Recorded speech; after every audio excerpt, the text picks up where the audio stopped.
Hola, soy Jorge Lerma, Customer Manager de Audi Center Valencia. Hoy vamos a explicar el funcionamiento de la app Prestige Service. En primer lugar, tendremos que ir a la App Store para descargarla. A continuación, deberemos introducir nuestros datos personales, la matrícula y el bastidor del vehículo. Como podéis ver, se trata de una app muy intuitiva que nos ofrece tres opciones fundamentales. En primer lugar, la de recibir asistencia, que nos pone en contacto directo con el servicio Audi Class.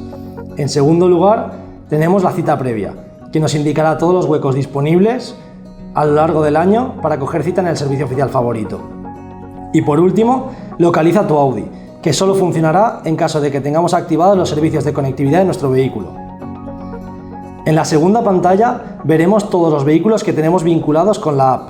En la tercera pestaña podemos ver nuestro servicio oficial favorito, además las promociones que este mismo tiene vigentes en este momento, los servicios que ofrece a todos los clientes y las noticias que tenga publicadas tanto de la marca como del propio concesionario. En la cuarta pestaña tenemos una opción que nos abre un chat directo con el Customer Manager de la instalación. Por último, en la quinta pestaña podremos reflejar nuestros datos personales y configurar la app. Os invito a descargar la aplicación para que podáis tener contacto directo con vuestro servicio oficial.